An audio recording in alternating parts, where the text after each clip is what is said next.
જય શ્રી કૃષ્ણ મિત્રો, સ્વાગત છે આપનું ઘરેલું કિચનમાં। આજે આપણે બનાવીશું ગુલાબજાંબુ।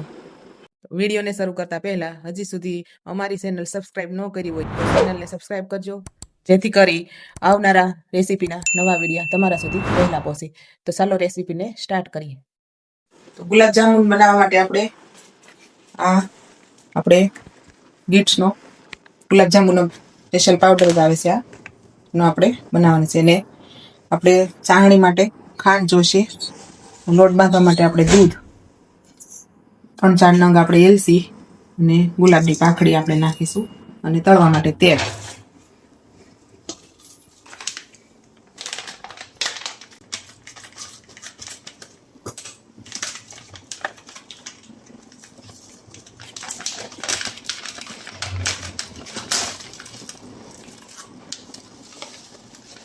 આ પાવડર આપણે ગમે ત્યાં મોલમાં ત્યાં દુકાન પર બધી મળી જાય। તો આ આપણે આવી રીતે મોણવાળો આવે છે સરસ, અને આપણે હવે લોટ બાંધી લેવાનો છે। થોડુંક થોડું આપણે દૂધ એડ કરવાનું છે, એમાં બહુ ઝાઝું દૂધ નથી જોતું, એટલે થોડુંક થોડુંક એડ કરીને આપણે આ રીતે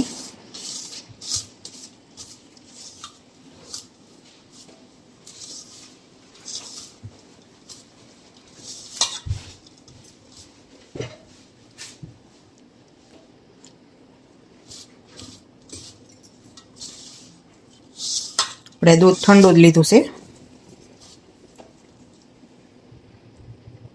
આ રીતે આપણે એકદમ મુલાયમ લોટ બાંધી લેવાનો છે।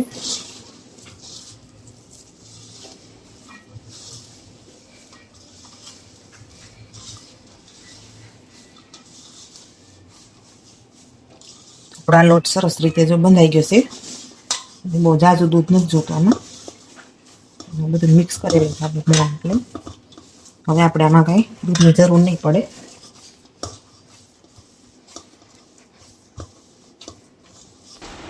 આપણો આ લોટ સરસ બંધાઈ ગયો છે।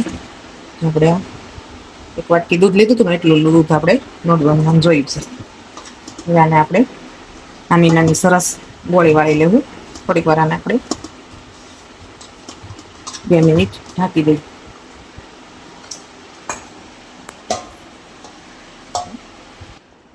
આપણે આ લોટ કડીક ઢાંકી દઈએ તે આપણે પેલા સાહણી મૂકી દઈએ,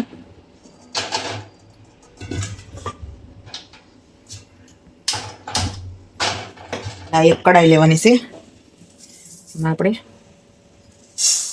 ખાંડ નાખી દેવું,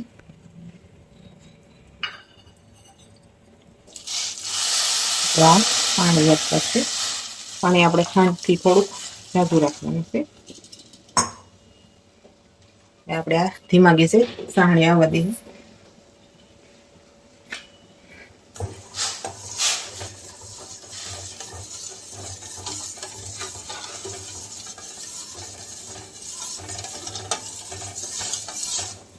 ધીમા ગેસે સાહણી થવા દેવાની, બહુ સાહણી ઘાટી ન થવા દેવાની।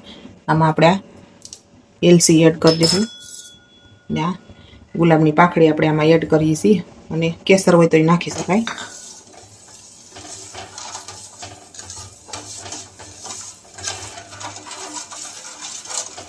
આપણે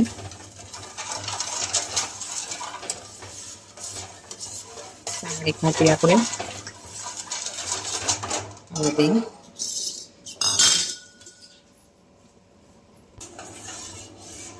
આપણે આ સાહણી આપણે ધીમા ગેસે આવે, બહુ સાહણી ન થવા દઈને આપણે મધ્યમ ઘાટું જ કરવાનું છે।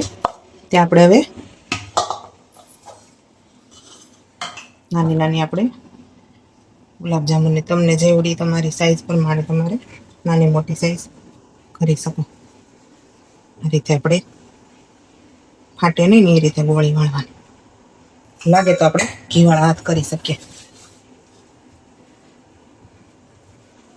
બહુ નાની જ માપસરની રાખવાની, બહુ મોટી નહીં, તળા થશે ને મોટી થઈ જાય।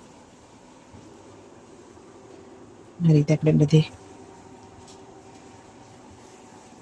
ગોળી વાળી લેવું આ રીતે।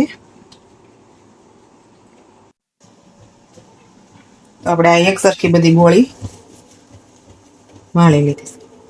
આ રીતે હવે આપણે આ સાહણી શેક કરી લેવું. સાહણી આપણી સીપસીપી રાખવાની છે, મધ જેવી, બહુ એક તાર આવે એવી નથી કરવાની, ઘાટી ખાલી રાખવાની છે. હજી થોડીક વાર લાગશે. હવે આપણે આ સાઈડમાં તેલ ગરમ મૂકી દીધું છે, એમાં આપણે આ તળી લેવાની છે.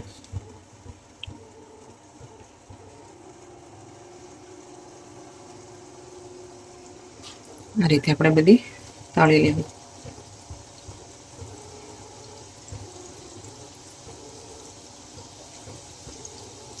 લાલ કલર ગુલાબી જેવો થાય ને એ રીતે તળવાની છે, એટલે કાશી નો રે, અંદર સુધી તળાઈ જાય સરખી, એકદમ લાલ થાય ને એવી તળવાની.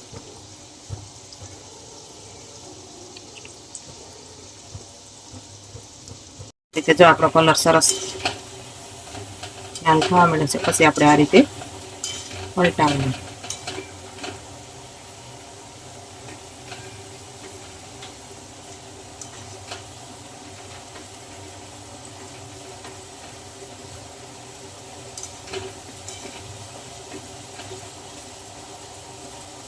જેમ તળાય ને એમ સાઈઝ ગોળી મોટી થઈ જાય.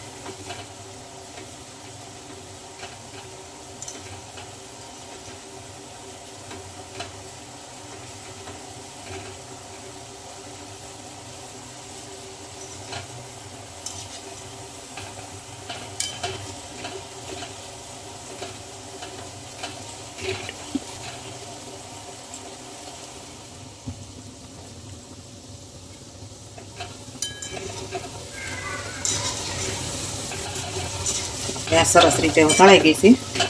હવે આપણે ગેસ બંધ કરી દઈએ.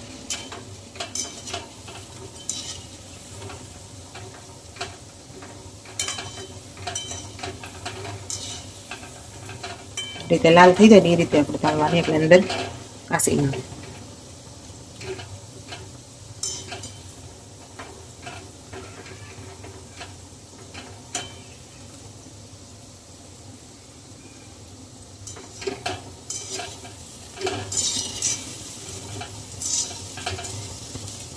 ને આપણે તેલમાં તળી છે, ઘીમાં હોતન તળી શકાય. આપણે કાઢી લેવું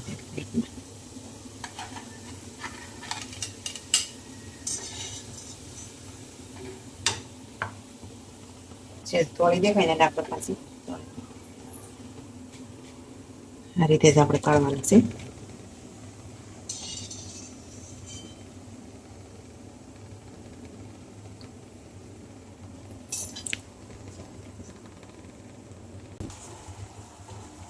અને આપણે આ ઘાટી સાહણી સરસ થઈ ગઈ છે, મધ જેવી થાય ને એવી જ આપણે કરવાની છે. જે આપણે આને 2 મિનિટ રહેવા દેવું. એમાં આપણે જરીક 2 ટીપા લીંબુના નાખશું. લીંબુથી સરસ કલર આવશે. 2-3 ટીપા જ નાખવાના, ગુલાબનો સરસ કલર આવી જાય.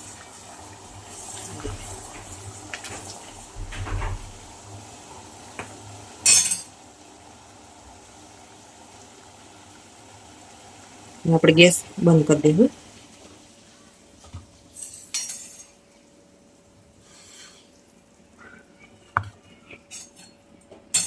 એમાં આપણે આ બધા નાખી દેવું.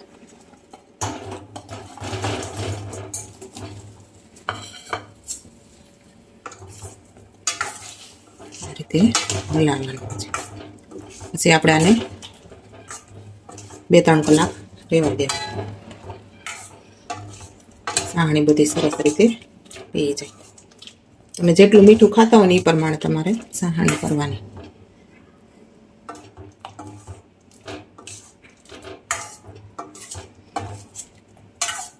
અને આપણે એક બાઉલમાં કાઢી લેવું. વાસણ થોડુંક મોટું પડે છે.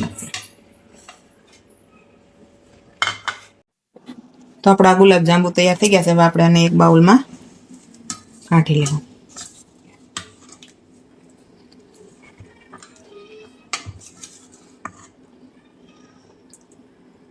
આ રીતે આપણે સાહણી એડ કરી દેવું.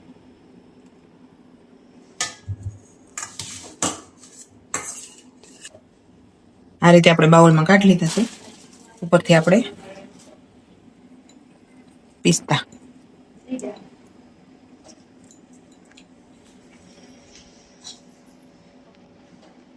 તો તૈયાર છે આપણે આ ગુલાબજાંબુ. જો તમને અમારો ગુલાબજાંબુનો વિડીયો સારો લાગ્યો હોય તો લાઈક કરજો, શેર કરજો અને સબસ્ક્રાઇબ કરજો. કોમેન્ટ કરીને જરૂરથી જણાવજો તમને અમારા ગુલાબજાંબુ કેવા લાગ્યા.